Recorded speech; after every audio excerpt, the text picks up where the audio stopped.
നമസ്കാരം, ലേഡീസ് ബാൻഡിലേക്ക് സ്വാഗതം. ചെറിയ വരുമാനത്തിനും കൗതുകത്തിനും വേണ്ടി നിർമ്മിച്ച ഓർഗാനിക് സോപ്പ് ഒരു വലിയ സംരംഭത്തിലെത്തി നിൽക്കുക. മാസം വലിയൊരു തുക സമ്പാദ്യമുണ്ടാവുക. ഏതൊരു സംരംഭകരും സ്വപ്നം കാണുന്നതാണ് ഇതൊക്കെ. കഠിനാധ്വാനത്തിലൂടെ ആ നേട്ടങ്ങൾ സ്വന്തമാക്കിയ തൃശൂർ സ്വദേശി CS ശ്രീലക്ഷ്മിയാണ് ഇന്ന് നമുക്കൊപ്പം അതിഥിയായി ചേരുന്നത്. എവർലി ഓർഗാനിക്സിന്റെ വിശേഷങ്ങളുമായാണ് ശ്രീലക്ഷ്മി ചേരുന്നത്. ശ്രീലക്ഷ്മി, സ്വാഗതം. കോവിഡ് കാലം ഒരുപാട് സംരംഭകരെ സൃഷ്ടിച്ചിട്ടുണ്ട്. അതുപോലെ ഒരു സംരംഭകയാണ് ശ്രീലക്ഷ്മിയും. 630 രൂപ മാത്രം മുതൽ മുടക്കിൽ തുടങ്ങിയ ഒരു പരീക്ഷണമാണ് വലിയൊരു ബിസിനസ് സംരംഭമായി മാറിയിരിക്കുന്നത്. ആ എക്സ്പീരിയൻസ് എങ്ങനെയാണ്?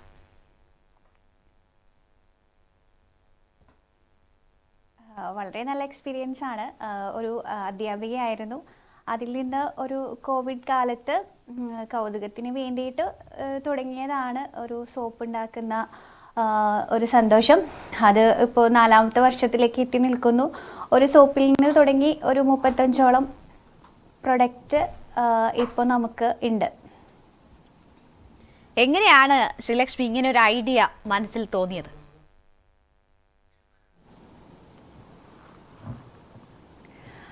ഐഡിയ എന്ന് പറഞ്ഞാൽ ഞാൻ ടീച്ചറായിട്ട് വർക്ക് ചെയ്യുമായിരുന്നു. അപ്പോൾ കോവിഡിൻ്റെ സമയമാണ്. മകളുണ്ടായിരുന്നു. അപ്പോൾ എന്നും ഓഫീസിൽ പോയി ജോലി ചെയ്യുന്നത് എനിക്ക് ഭയങ്കര ബുദ്ധിമുട്ടായിരുന്നു. അപ്പോൾ വീട്ടിലിരുന്ന് ഒരു വരുമാനം എന്തൊക്കെ ചെയ്യാമെന്ന് ഇങ്ങനെ യൂട്യൂബിൽ നോക്കുന്ന കൂട്ടത്തിലാണ് ഒരു സോപ്പ് ഉണ്ടാക്കുന്ന വീഡിയോ കണ്ടത്. അപ്പോൾ അങ്ങനെ ജസ്റ്റ് ഒന്ന് ട്രൈ ചെയ്ത് നോക്കി. ഒരു ബിസിനസ് ചെയ്യാമെന്ന് വിചാരിച്ചിട്ടൊന്നുമല്ല, പാർട്ട് ടൈം ആയിട്ട് ചെയ്യാമെന്ന് വിചാരിച്ച് നോക്കിയതാണ്. അതാണ് ഇതിലേക്ക് എത്തിയത്.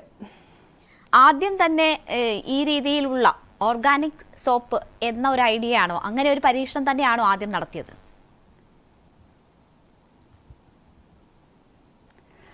സോപ്പ് ഉണ്ടാക്കിയായിരുന്നു. അതായത് ഞങ്ങളുടെ വീടിൻ്റെ അടുത്തുള്ള ഒരു ആൻറ്റി ഉണ്ട്. അവിടെ നിന്ന് കുറേ കറ്റാർവാഴ ഇരിക്കുന്നുണ്ടായിരുന്നു. അപ്പോൾ ആൻറ്റീൻ്റെ അടുത്ത് ചോദിച്ചിരുന്നു, കുറേ കറ്റാർവാഴ ഉണ്ട്, എന്തെങ്കിലുമൊക്കെ കൊണ്ടുപോയി ചെയ്യുമെന്ന്. അപ്പോൾ കറ്റാർവാഴ കൊണ്ട് എന്തെങ്കിലും ചെയ്യാൻ പറ്റുമെന്നും കൂടെ നോക്കി. അപ്പോൾ അങ്ങനെ നോക്കിയപ്പോൾ പക്ഷെ അതൊരു ഓർഗാനിക് സോപ്പായി. ഓർഗാനിക് എന്ന് വെച്ചിട്ടുണ്ടെങ്കിൽ നാച്ചുറൽ ഇൻഗ്രീഡിയൻസ് ഉപയോഗിച്ചുകൊണ്ടുള്ള ഒരു സോപ്പ് ഉണ്ടാക്കണം എന്ന് മാത്രമേ വിചാരിച്ചിരുന്നുള്ളൂ. പിന്നെ അവിടെ നിന്ന് അങ്ങോട്ട് അത് ഭയങ്കര ഒരു എക്സൈറ്റ്മെൻ്റ് ആയി. ഓരോ ദിവസം ഓരോ ടൈപ്പ് സോപ്സ് ഉണ്ടാക്കാനും ഓരോ പുതിയ പ്രൊഡക്ട്സ് ഉണ്ടാക്കാനും ആ ഒരു എക്സൈറ്റ്മെന്റ് തന്നെ എത്തിച്ചു എന്ന് പറയാം. തീർച്ചയായും ഈ കോവിഡ് കാലത്തൊക്കെ യൂട്യൂബ് കണ്ട് ഒരുപാട് പേർ ഒരുപാട് തരത്തിലുള്ള ഈ പരീക്ഷണങ്ങളൊക്കെ നടത്തിയിട്ടുണ്ട്. പക്ഷേ അത് ഒരു സംരംഭമാക്കി മാറ്റാം എന്ന കോൺഫിഡൻസ് എപ്പോഴാണ് ശ്രീലക്ഷ്മിക്കുണ്ടായത്?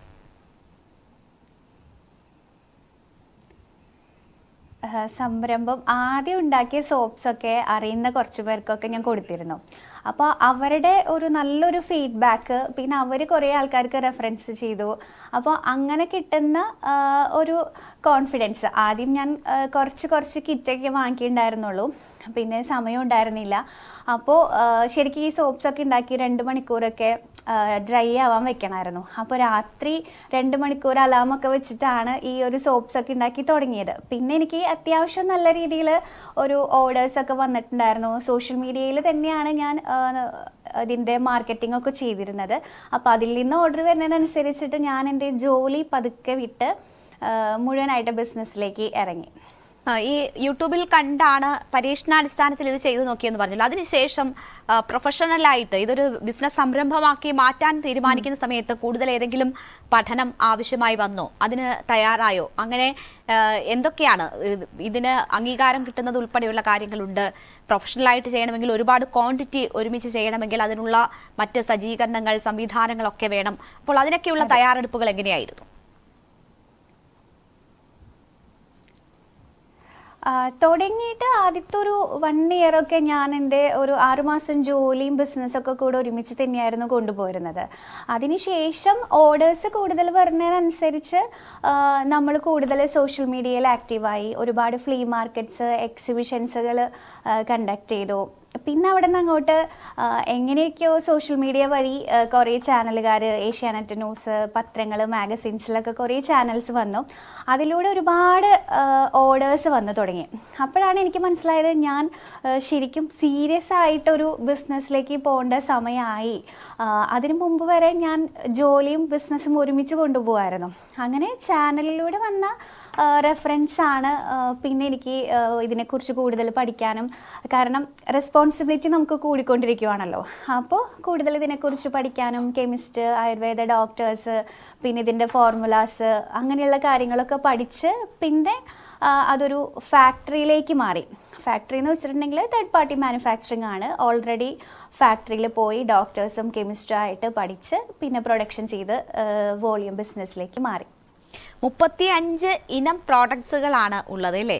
ആ സോപ്പുകളാണെങ്കിൽ പിന്നീട് അത് ഹാൻഡ് വാഷ്, പലതരത്തിലുള്ള പ്രോഡക്റ്റുകൾ, സൗന്ദര്യവർദ്ധക വസ്തുക്കൾ നിർമ്മിക്കുന്ന ആളായി ഒക്കെ മാറുകയായിരുന്നു. ആ പ്രോഡക്ട്സുകൾ ഒന്ന് പരിചയപ്പെടുത്താമോ? പ്രൊഡക്ട്സ് നമുക്ക് സോപ്സ് തന്നെ ഒരു 6-7 ടൈപ്പ് വരുന്നുണ്ട്. അതിൽ കുറച്ച് വെറൈറ്റി ആയിട്ട് ചെയ്യാൻ പറ്റുമെന്ന് മാത്രമേ ഞാൻ നോക്കിയിട്ടുണ്ടായിരുന്നുള്ളൂ. ഇപ്പം എല്ലാവർക്കും ഊതിൻ്റെ പെർഫ്യൂംസ് ഒക്കെ ഭയങ്കര ഇഷ്ടമാണ്. ഇപ്പം നമുക്ക് അറബ്സോ അല്ലെങ്കിൽ പുറത്തുനിന്ന് ഗൾഫിൽ നിന്നൊക്കെ ആൾക്കാർ വരുമ്പോഴാണ് നമുക്ക് ആ ഊതിൻ്റെ ഒരു സ്മെല്ല് കിട്ടുക. അപ്പോൾ ഊതിൻ്റെ കുറച്ച് നല്ല shower gel, soaps, hand wash ഒക്കെ സ്റ്റാർട്ട് ചെയ്തു. പിന്നെ റെഡ് വൈൻ സോപ്സ് എല്ലാവർക്കും ഭയങ്കര ഇഷ്ടമുള്ള ഒരു പ്രൊഡക്റ്റാണ്. പിന്നെ അതുപോലെ പപ്പായയുടെ കോംബോസ് ഉണ്ട്, face wash, soaps, gels, lip balms, അങ്ങനെ ഒരു 35-36ഓളം പ്രൊഡക്ട്സ് ഉണ്ട്. ലിപ് ബാംസ് ഉണ്ട്, ലിപ്സ്റ്റിക്സ് ഉണ്ട്, കാജൽ ഉണ്ട്, അത്രേ. ഷവർ ജെല്ലുണ്ട് അല്ലേ, ഫുഡ് ക്രീം ഉണ്ട്. ഇതിൽ ഏറ്റവും കൂടുതൽ ആളുകൾ, ഏറ്റവും ഡിമാൻഡ് ഉള്ള പ്രോഡക്ട്സ് ഇപ്പോഴും സോപ്പ് തന്നെയാണോ? ഡിമാൻഡ് സോപ്സ് തന്നെയാണ്. പിന്നെ പപ്പായയുടെ കോംബോയും പിന്നെ ഊതിൻ്റെ കോംബോയാണ് ഫാസ്റ്റായിട്ട് പോകുന്ന പ്രൊഡക്ട്സ്. അതില്ലാതെ ആൾക്കാർക്ക് ഒരു വട്ടം ഉപയോഗിച്ച് കഴിഞ്ഞാൽ പിന്നെ അതില്ലാതെ പറ്റാത്തൊരവസ്ഥയായിട്ടുണ്ട്. ഏതൊക്കെയാ, അത് ഒന്നുകൂടി പറയുമോ? പപ്പായയുടെ ഫേസ് വാഷ്, പപ്പായ ജെല്ല്, സോപ്സ്, പിന്നെ ഊതിൻ്റെ കോംബോസ്. എവർലിയുടെ ഒരു സ്പെഷ്യൽ ആയിട്ടുള്ള ഒരു സംഭവം എന്ന് വെച്ചിട്ടുണ്ടെങ്കിൽ അതിൻ്റെ സ്മെല്ല് തന്നെയാണ്. ഒരു ഭയങ്കര വെറൈറ്റി സ്മെല്ലാണ് ആൾക്കാർക്ക് എപ്പോഴും അട്രാക്ട് ചെയ്യാലോ. എനിക്കും അങ്ങനെ തന്നെയാണ്. അപ്പോൾ അതുകൊണ്ട് അത്രയും നല്ലൊരു ഫ്രാഗ്രൻസ് നമ്മളുടെ കസ്റ്റമേഴ്സിന് കിട്ടുന്നുണ്ട്. അതൊക്കെ ഇത്രയും പ്രൊഡക്ട്സ് ആണ് ഏറ്റവും കൂടുതൽ ഫ്രാഗ്രൻസിൽ ഇഷ്ടം വരുന്നത്. ഇപ്പോൾ പറഞ്ഞുവല്ലോ, ഈ പപ്പായ എന്നൊക്കെ പറയുമ്പോൾ ശരിക്കും ഓർഗാനിക്കായി തന്നെ അതിൻ്റെ നിർമ്മാണം എന്ന് ഉറപ്പുവരുത്തുന്നതിന് എന്തൊക്കെയാണ് ശ്രദ്ധിക്കാറുള്ള കാര്യങ്ങൾ? ഈ സാധനങ്ങൾ വാങ്ങുമ്പോൾ ഉൾപ്പെടെയുള്ള ശ്രദ്ധ അതിനാവശ്യമായി വരുന്നു. എനിക്ക് തോന്നുന്നു ബീട്രൂട്ട് സോപ്പും ഉണ്ട് എന്ന് തോന്നുന്നു ഇല്ലേ? അങ്ങനെയാണെങ്കിൽ ഇതിനൊക്കെയുള്ള ഈ ഇൻഗ്രീഡിയൻസ് അത് എവിടെ നിന്ന് എങ്ങനെ ശേഖരിക്കുന്നു, എങ്ങനെ ആണ് ഈ നിർമ്മാണം?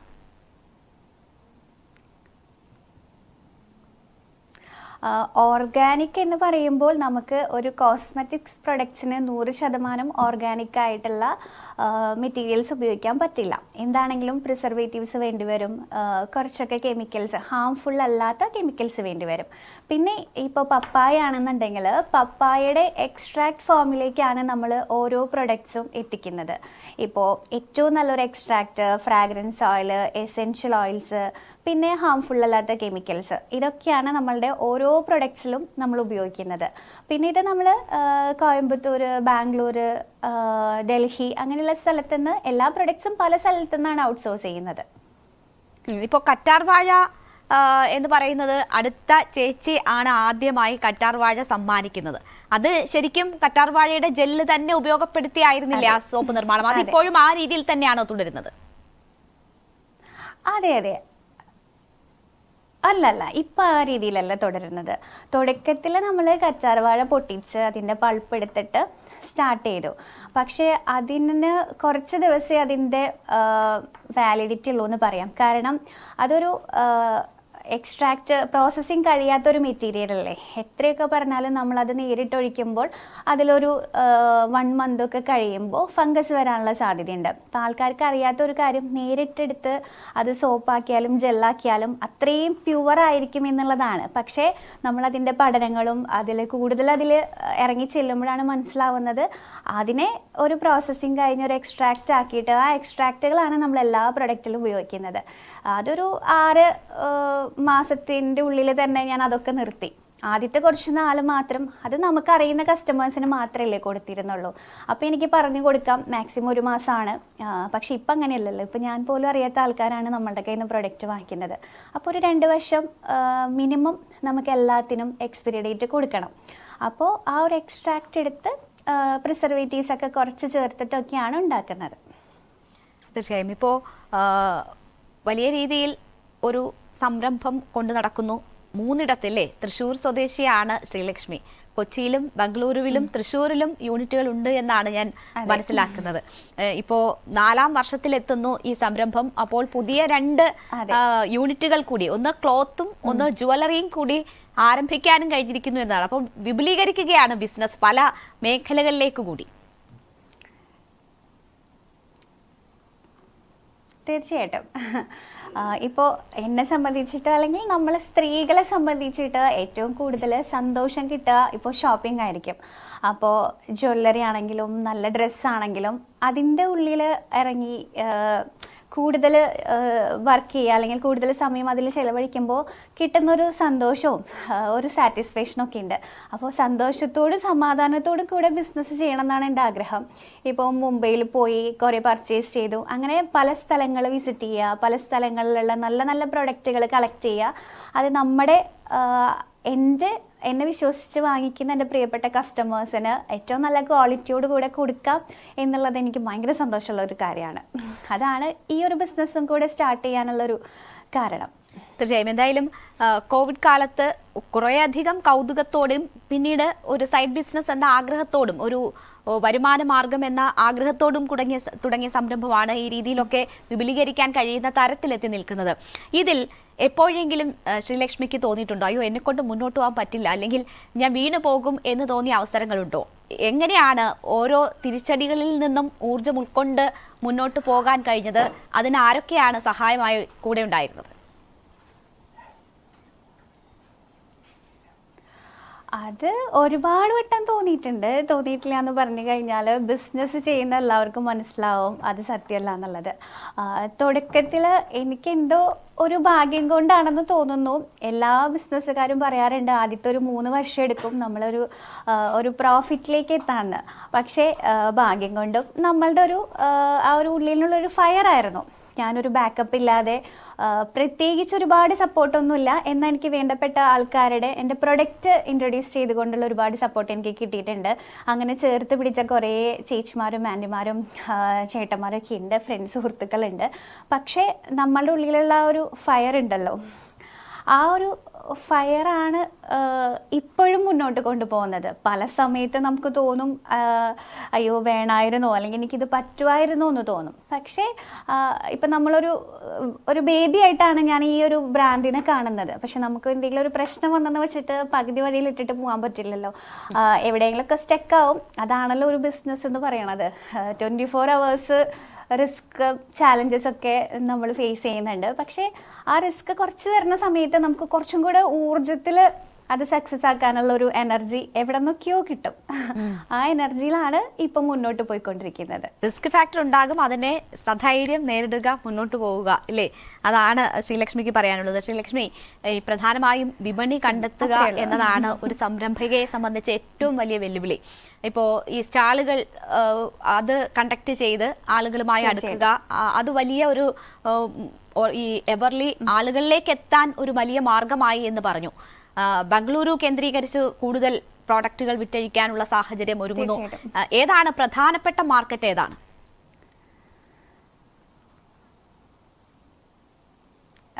എല്ലാ മാർക്കറ്റുകളും ഒരുപോലെയാണ്. നമ്മളുടെ ഒരു പ്രസൻസ് എവിടെയുണ്ടോ അവിടെ ആയിരിക്കും ശരിക്കും പറഞ്ഞാൽ ബിസിനസ് കൂടുതൽ വളരുക. ഇപ്പോൾ ഓൺലൈൻ ഒരു നല്ലൊരു പ്ലാറ്റ്ഫോം തന്നെയാണ്. പക്ഷെ ഓൺലൈനിലൂടെ എത്രത്തോളം ആളുകൾക്ക് നമ്മളുടെ പ്രൊഡക്റ്റിനോടും നമ്മളോടും ട്രസ്റ്റ് വരുന്നോ അതിനനുസരിച്ചിട്ടായിരിക്കും ഗ്രോത്ത് ഉണ്ടാവുക. അത് ചിലപ്പോൾ 1-2 വർഷം എടുക്കാം, ചിലപ്പോൾ അതിൽ കൂടുതൽ വർഷം എടുക്കാം. പക്ഷേ ഈ നേരിട്ട് ഫ്ലീ മാർക്കറ്റ്സ് എക്സിബിഷൻസിലൊക്കെ പോയിട്ട് ആൾക്കാരിൽ നേരിട്ട് ഇൻട്രാക്ട് ചെയ്യുമ്പോൾ അല്ലെങ്കിൽ നമ്മുടെ പ്രൊഡക്റ്റ് കാണുമ്പോൾ ഉണ്ടാവുന്ന ഒരു റെസ്പോൺസ് അത് ഇതിനേക്കാളും വലിയൊരു റെസ്പോൺസ് തന്നെയാണ്.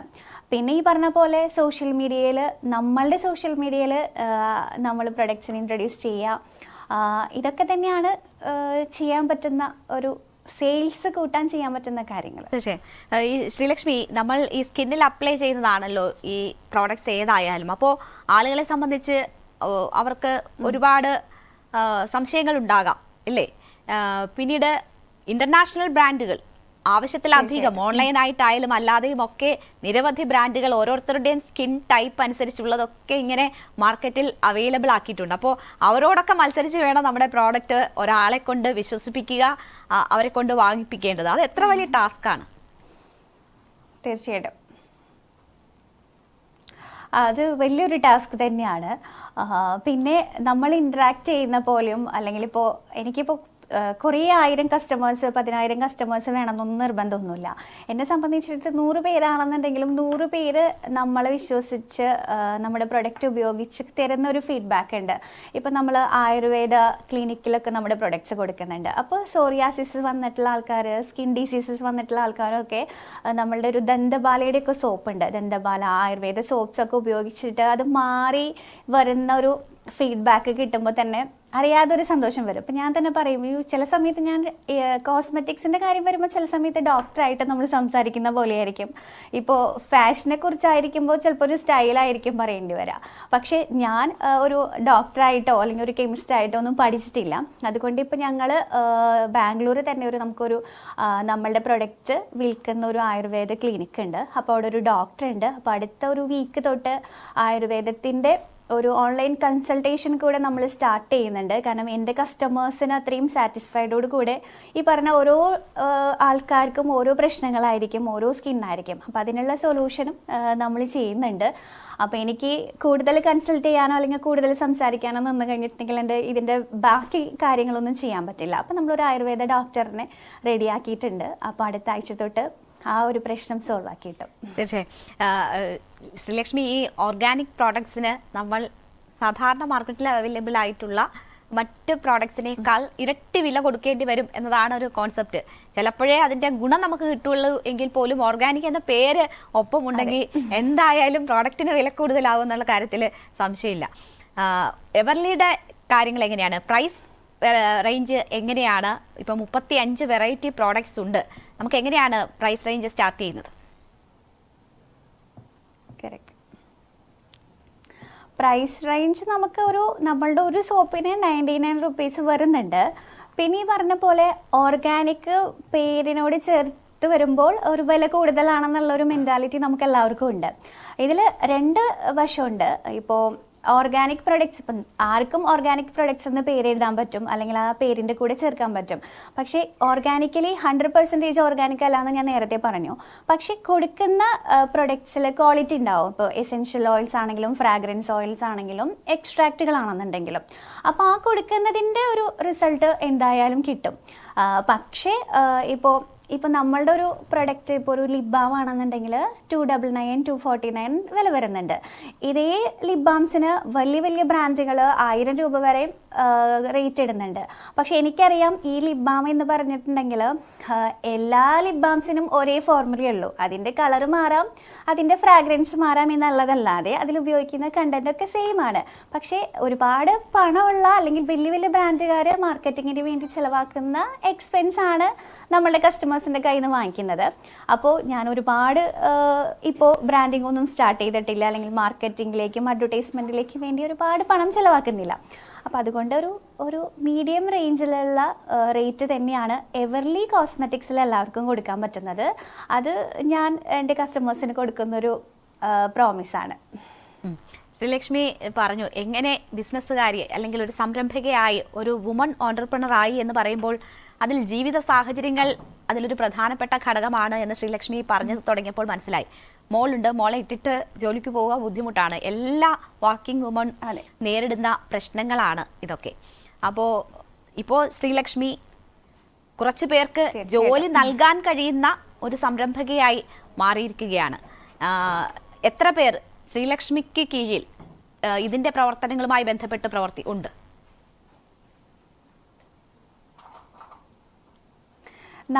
നമ്മളുടെ ഇപ്പോൾ കറക്റ്റായിട്ട് ഒരു 5-6 പേര് നമ്മളുടെ ഡെയിലി ഇൻറ്ററാക്ട് ചെയ്ത് നമ്മളുടെ കൂടെ നിന്ന് ബിസിനസ് ചെയ്യുന്ന ആൾക്കാരുണ്ട് സാലറിഡ് ആയിട്ട്. പക്ഷേ അതല്ലാത്ത ഒരുപാട് സ്ത്രീകളുടെ ഒരു കൂട്ടായ്മയാണ് എൻ്റെ വാട്സപ്പിലൂടെ എല്ലാ ദിവസവും പോകുന്നത്. ഇപ്പോൾ തുടങ്ങി കുറച്ച് ദിവസം കഴിഞ്ഞപ്പോൾ തന്നെ എൻ്റെ മനസ്സിൽ ഞാൻ ഫിനാൻഷ്യലി ഇൻഡിപെൻഡൻ്റ് ആവണം എന്നുള്ളൊരു ആഗ്രഹം ഉണ്ടായിരുന്നു. ഒരു കാലഘട്ടം എത്തിയപ്പോൾ നമ്മൾ ഒറ്റയ്ക്ക് ജീവിക്കേണ്ടി വരുന്നൊരു സാഹചര്യം, ഒരു സിംഗിൾ മോമാണ്. അപ്പോൾ അതുപോലെ ബുദ്ധിമുട്ട് അനുഭവിക്കുന്ന ഒരുപാട് സ്ത്രീകൾ നമ്മുടെ നാട്ടിലുണ്ടായിരിക്കും. അപ്പോൾ അവർക്കൊക്കെ ഒരു വരുമാനം എന്നെക്കൊണ്ട് പറ്റുന്ന പോലെ ചെയ്യണമെന്ന് ആഗ്രഹിച്ച് തന്നെയാണ് ഇത് മുന്നോട്ട് പോയിക്കൊണ്ടിരുന്നിരുന്നപ്പോൾ ഞാൻ വിചാരിച്ചത്. അപ്പോൾ നമ്മളുടെ പ്രൊഡക്ട്സുകൾ അവർക്ക് കൊടുത്തിട്ട് അവരത് വിൽക്കും. അപ്പോൾ ചിലപ്പോൾ എനിക്ക് കിട്ടുന്ന കോസ്റ്റിനേക്കാളും കുറച്ച് ഒരു 10 രൂപയോ ഒക്കെ കൂട്ടിയിട്ട് അവർക്ക് കൊടുക്കും. അവരത് വിൽക്കുമ്പോൾ എല്ലാ മാസം അവർക്കൊരു ഫിക്സ്ഡ് ആയിട്ടൊരു എമൗണ്ട് കിട്ടും. അപ്പോൾ ഓരോ ദിവസവും ഓരോ ചേച്ചിമാർ വിളിക്കാറുണ്ട്, അനിയത്തിമാർ വിളിക്കാറുണ്ട്, ചേച്ചി ഞങ്ങൾക്ക് പ്രൊഡക്ട്സ് തരുമോ, ഞങ്ങൾ വിറ്റോട്ടെ എന്ന് ചോദിച്ചിട്ട്. അപ്പോൾ എല്ലാവർക്കും അത് കൊടുക്കുമ്പോൾ ശരിക്കും പറഞ്ഞാൽ എത്രയോ സ്ത്രീകൾ ഈ ഒരു എവർലി എന്നുള്ളൊരു ബ്രാൻഡിൻ്റെ പേരിൽ ഇൻഡിപെൻഡൻ്റ് ആവാൻ ശ്രമിക്കുന്നുണ്ട്. അതെനിക്കൊരു ഭയങ്കര ഒരു സക്സസ്ഫുൾ ആണ്. ഞാൻ എത്ര സെയിൽസ് നടത്തി, എൻ്റെ ടേൺ ഓവർ എത്രയാണ് എന്ന് പറയുന്നതിനേക്കാട്ടിലും കൂടുതൽ എനിക്ക് മനസ്സിനും അല്ലെങ്കിൽ ഒരു സക്സസ് ആയെന്ന് ഞാൻ വിശ്വസിക്കുന്ന ഒരു ഘടകം ഒരുപാട് സ്ത്രീകളുടെ ഒരു പിന്നിൽ ഞാനുണ്ട് എന്നുള്ളൊരു സന്തോഷം തന്നെയാണ്. തീർച്ചയായും ഓരോ സ്ത്രീയും സ്വന്തം കാലിൽ നിൽക്കുക, അവരുടെ വരുമാന മാർഗം കണ്ടെത്തുക എന്ന് പറയുന്നത് അവർക്ക് പൂർണ്ണ സ്വാതന്ത്ര്യത്തിലേക്കുള്ള വഴിയാണ്. അപ്പോൾ അതിന് അവർക്കൊപ്പം നിൽക്കാൻ കഴിയുന്നു എന്ന സന്തോഷം ഒരു സംരംഭക എന്ന നിലയിൽ ശ്രീലക്ഷ്മിക്കുണ്ട്.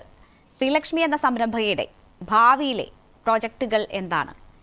എന്താണ് ഒരു ഇനിയുള്ള നിശ്ചയിക്കുന്ന ഒരു ഡ്രീം അല്ലെങ്കിൽ ഒരു ടേണിംഗ് പോയിന്റ് എന്താകണം എന്നതാണ് മനസ്സിൽ കുറിച്ചിട്ടുള്ളത്?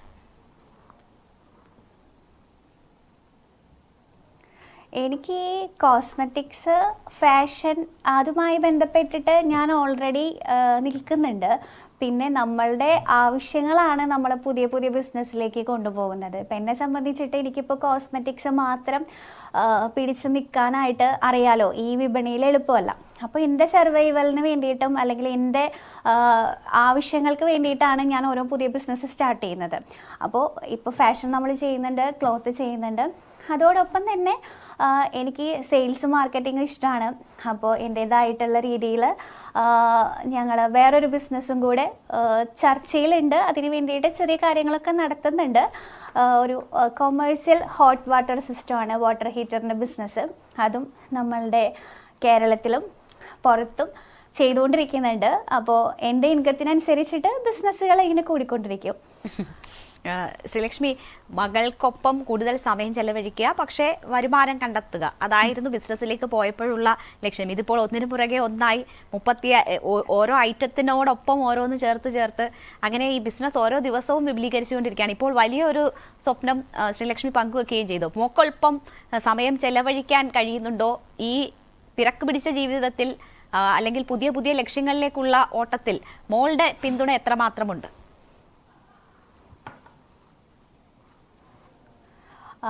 മകളെ സംബന്ധിച്ചിട്ട് അവൾ ഒരുപാട് സാക്രിഫൈസ് ചെയ്യുന്നുണ്ട്. ഇപ്പോൾ 5ാം ക്ലാസ്സിലായി പഠിക്കുന്നു, 11 വയസ്സായിട്ടുണ്ട്. അപ്പോൾ മോള് ബാംഗ്ലൂരാണ് പഠിക്കുന്നത്. എനിക്ക് മിക്കവാറും ട്രാവൽ ചെയ്യേണ്ടി വരും. അപ്പോൾ അവിടെ സ്ഥിരമായിട്ട് ഒരു കുട്ടി ഉണ്ട്, മോളുടെ കൂടെ എപ്പോഴും ഉണ്ടായിരിക്കും. അപ്പോൾ അവൾ സാക്രിഫൈസ് ചെയ്യുന്നുണ്ടോ എന്ന് ചോദിച്ചിട്ടുണ്ടെങ്കിൽ എൻ്റെ ടൈം മിസ്സാവുന്നുണ്ടായിരിക്കും. പക്ഷെ കഴിഞ്ഞ ദിവസം പറഞ്ഞു, അയ്യോ എൻ്റെ പഴയ അമ്മേനെ എനിക്ക് കുറച്ച് മിസ്സാവുന്നുണ്ടെന്ന് പറഞ്ഞു. പക്ഷെ അവൾ അനുഭവിക്കുന്ന ഫ്രീഡവും അവൾ അനുഭവിക്കുന്ന സന്തോഷവും അവൾ എക്സ്പ്ലോർ ചെയ്യുന്ന ഒരു ലൈഫും അപ്പോഴും ഞാൻ കാണുന്നുണ്ട്. അപ്പോൾ അവൾ എന്നെ റിയലൈസ് ചെയ്യുന്നുണ്ട്, എൻ്റെ അമ്മ, ഈ അമ്മേനെയാണ് എനിക്കിഷ്ടം, ഈ അമ്മയും ഞാനും ഉള്ളൊരു ലൈഫാണ് എനിക്കിഷ്ടം എന്ന് അവൾ വളരെ അഭിമാനത്തോടു കൂടെ അവളോടും ഫ്രണ്ട്സിനോടും പറയുന്നത് ഞാൻ കേൾക്കുന്നുണ്ട്. അപ്പോൾ ഞാൻ കൂടുതൽ സമയം വീട്ടിൽ തന്നെ ഇരിക്കുന്ന വർക്ക് ചെയ്യുന്ന ഒരാളാണ്. ട്രാവൽ ചെയ്യുമ്പോൾ മാത്രമാണ് പുറത്തേക്ക് പോവുള്ളൂ. അല്ലാത്ത സമയം ബാംഗ്ലൂർ ആണെങ്കിൽ ഫുൾ ടൈം വീട്ടിൽ തന്നെയായിരിക്കും. അവളെയാണ് എനിക്ക് കിട്ടാത്തത്. അവൾക്ക് കുറേ ഫ്രണ്ട്സ് ഗ്യാങ് ഒക്കെ ആയിട്ട് അവളാണ് ഭയങ്കര ബിസി. ശ്രീലക്ഷ്മി, ഇപ്പോൾ നമ്മൾ ശ്രീലക്ഷ്മിയെ കേട്ടുകൊണ്ടിരിക്കുന്ന ഒരുപാട് പേരുണ്ടാകും. ഓരോ തരത്തിലുള്ള തിരിച്ചടികൾ നേരിടേണ്ടി വന്നാലും അതിനൊക്കെ മറികടന്ന് മുന്നോട്ട് പോകണം, ആ നിശ്ചയദാർഢ്യം നമുക്ക് ഉണ്ടായിരിക്കണം എന്നത് ശ്രീലക്ഷ്മി ഇതിനോടകം സൂചിപ്പിച്ചു. പുതിയ സംരംഭകർക്ക് അല്ലെങ്കിൽ ഒരു സംരംഭം തുടങ്ങി സ്വന്തം കാലിൽ നിൽക്കണം എന്നാഗ്രഹിക്കുന്ന സ്ത്രീകൾക്ക് നൽകാനുള്ള സന്ദേശം എന്താണ്? ഇപ്പോൾ ഒരാൾ ഇതുപോലെ ശ്രീലക്ഷ്മിയുടെ വഴിയിൽ സഞ്ചരിക്കണമെന്ന് ആഗ്രഹിച്ചാൽ അവരെ കൈപിടിച്ച് കൂടെ നടത്തിക്കാൻ എന്ത് ചെയ്യാൻ കഴിയും ശ്രീലക്ഷ്മിക്ക്?